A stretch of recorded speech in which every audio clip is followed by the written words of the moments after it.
Assalamualaikum warahmatullahi wabarakatuh. Perkenalkan, nama saya Siti Nikmatul Lailiyah. Saya dari kelas SPIF NIM 5301020028, mata kuliah Sejarah Peradaban Islam Klasik. Di sini saya akan menjelaskan tentang Khulafaur Rasyidin sebagai syarat saya mengikuti ujian tengah semester. Langsung saja. Peradaban Islam pada masa Khulafaur Rasyidin terdiri dari 4 pemimpin. Yang pertama adalah Abu Bakar, yang kedua adalah Umar bin Khattab, yang ketiga adalah Utsman bin Affan, dan yang terakhir Ali bin Abi Thalib. Mereka merupakan sahabat-sahabat Nabi dan memimpin di Khulafaur Rasyidin. Yang pertama adalah Abu Bakar As-Siddiq. Abu Bakar As-Siddiq memiliki nama asli Abdullah bin Utsman bin Amr bin Ka'bah At-Taimi Al-Quraisy. Sebelum masuk Islam, beliau bernama Abdul Ka'bah. Tetapi setelah masuk Islam dipanggil Abu Bakar oleh Rasulullah. Abu Bakar As-Siddiq diberi gelar As-Siddiq yang memiliki arti yang membenarkan, karena pada saat peristiwa Isra Mi'raj hanya Abu Bakar As-Siddiq yang membenarkan peristiwa Isra Mi'raj atau yang mempercayai peristiwa tersebut.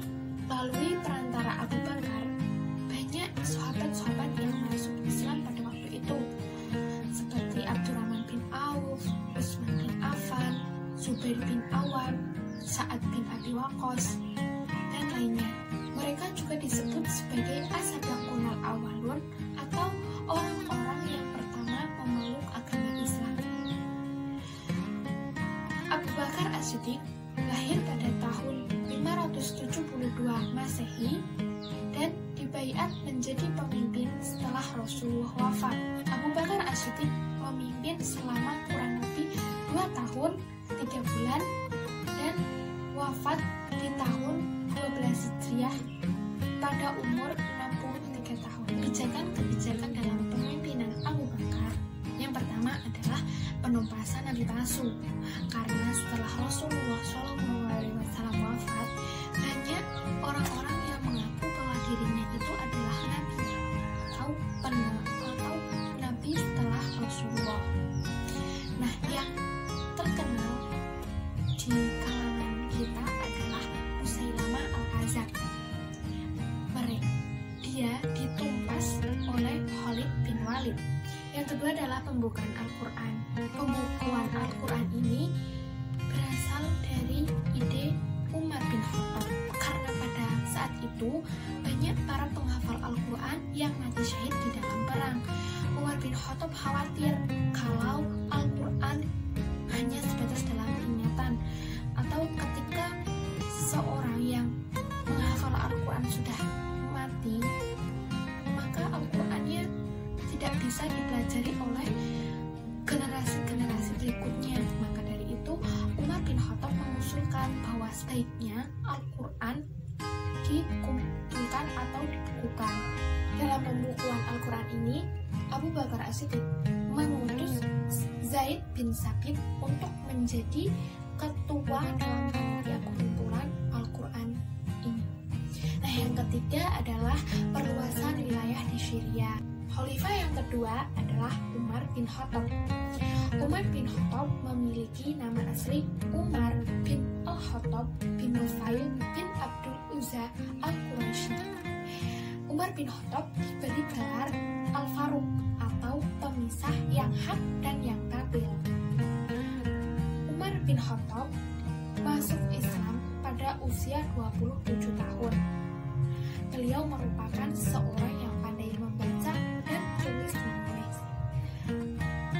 Umar bin Khattab terkenal dengan keraswatannya. Beliau menjadi pemimpin setelah Abu Bakar wafat. Beliau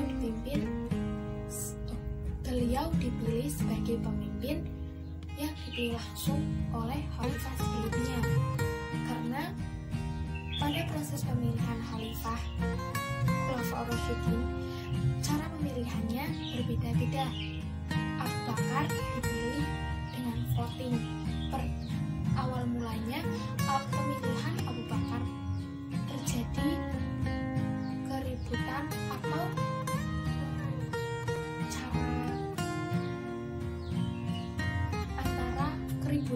antara kaum Muhajirin dan kaum Ansor.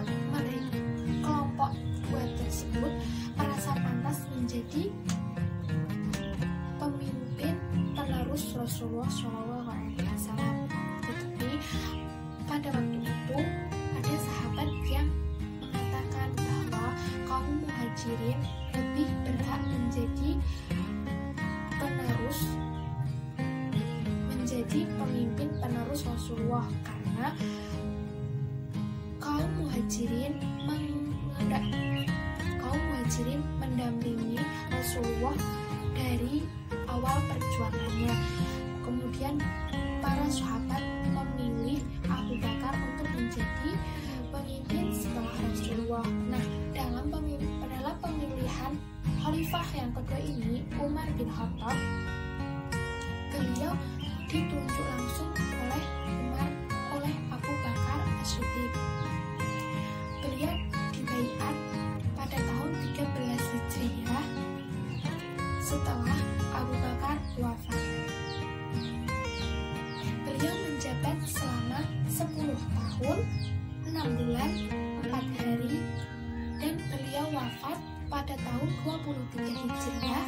Kebijakan Umar bin Khattab yang pertama adalah pengembangan wilayah ke pesisir Syria dan di daerah Persia. Yang kedua, mengeluarkan undang-undang, dan yang ketiga, membangun wilayah pemerintahan, dan yang keempat, membentuk dewan yang terdiri dari dewan bendahara atau dewan militer. Yang ketiga adalah Khalifah Utsman bin Affan. Khalifah ini menikahi dua putri Rasulullah sekaligus, makanya diberi julukan Dzul An-Nurain, artinya pemilik dua cahaya. Kenapa bisa dijuluki Dzul An-Nurain? Karena pertama, Utsman bin Affan menikahi putri Rasulullah yang bernama Ruqayyah. Setelah Ruqayyah meninggal, Utsman bin Affan menikahi putri Rasulullah lagi yang bernama Ummu Kulsum. Tetapi Ummu Kulsum kemudian meninggal. Setelah wafatnya Ummu Kulsum, Rasulullah berkata kepada Utsman bin Affan, "Andaikan saya masih mempunyai seorang putri lagi, maka saya akan nikahkan kepadamu, wahai Utsman bin Affan." Perlu kita ketahui bahwa ada dua khalifah yang menjadi mertua Rasulullah, dan ada pula dua khalifah yang menjadi menantu Rasulullah. Yang menjadi mertua Rasulullah SAW adalah Abu Bakar As-Siddiq dan Umar bin Khattab. Sementara yang menjadi menantu Rasulullah SAW adalah Utsman bin Affan yang menikahi Ruqayyah dan Ummu Kulsum, dan Ali bin Abi Thalib yang menikahi Fatimah Az-Zahra. Khalifah Utsman bin Affan merupakan khalifah yang sudah terbilang tua karena beliau dibaiat menjadi pemimpin pada umur 70 tahun. Beliau memimpin selama 12 tahun dan beliau meninggal karena dibunuh. Saat itu beliau sedang membaca Al-Quran dan dibunuh oleh seseorang yang tidak diketahui. Nah, tetesan darahnya itu menetes di Al-Quran pada surat Al-Kahfi, tepatnya di ayat wal yatalaqaf. Biasanya di Quran pada surat wal yatalaqaf tercetak dengan warna merah. Kemudian Utsman bin Affan dimakamkan di pemakaman Baqi. Kebijakan kepemimpinan khalifah yang ketiga yaitu Utsman bin Affan. Yang pertama adalah perluasan wilayah ke Persia, yang antaranya membangun armada laut. Beliau merupakan satu-satunya pemimpin yang pertama kali membangun armada laut. Kemudian yang kedua adalah standarisasi Al-Quran.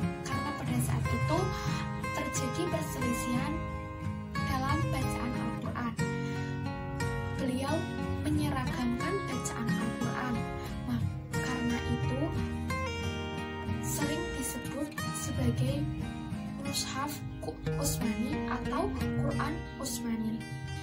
Nah, yang ketiga adalah membangun bendungan, membangun masjid, dan membangun gedung peradilan.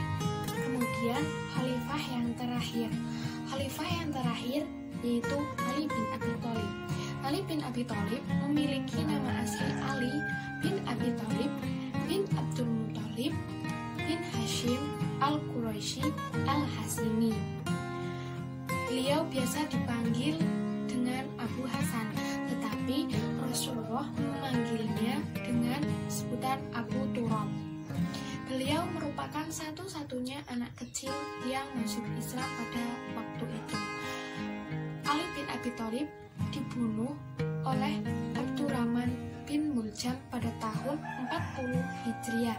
Ali bin Abi Thalib memperistri Fatimah binti Rasulullah dan dikaruniai 5 orang anak, yaitu 1 kembar, Hasan dan Husain, kemudian Muhsin, kemudian Zainab dan Ummu Kulsum. Kebijakan khalifah yang keempat, Ali bin Abi Thalib. Yang pertama adalah penggantian pejabat yang lama dengan pejabat yang baru.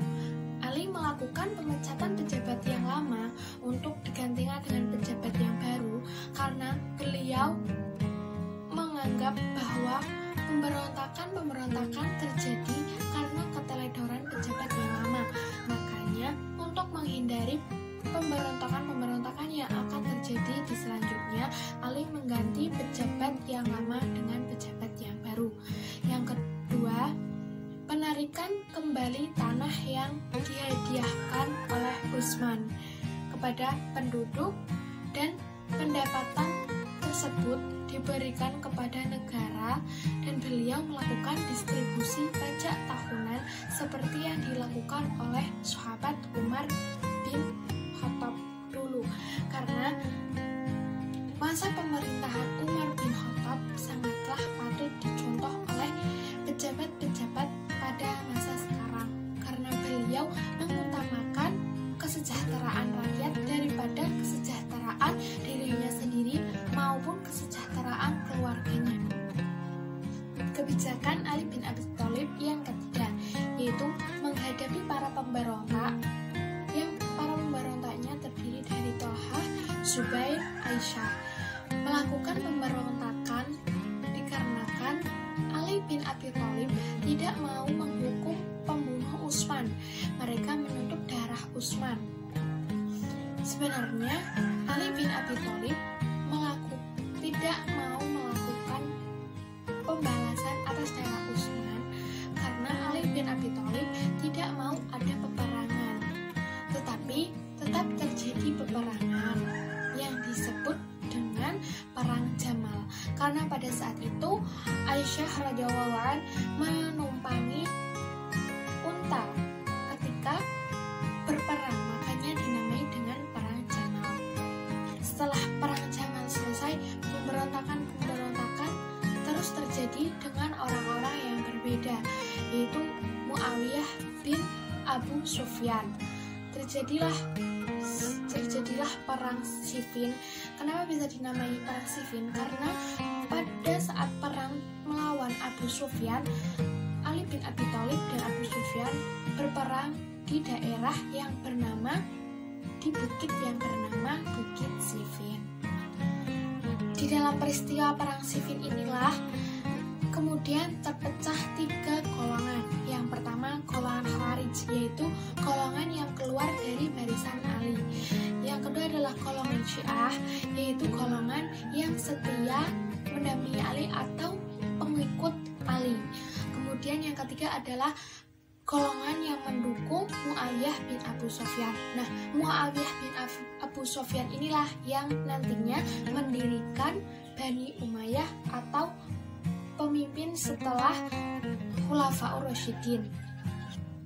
Setelah Ali bin Abi Thalib wafat karena dibunuh Abdurrahman bin Muljam, Ali bin Abi Thalib kepemimpinannya digantikan oleh anaknya, yaitu Hasan bin Ali bin Abi Thalib.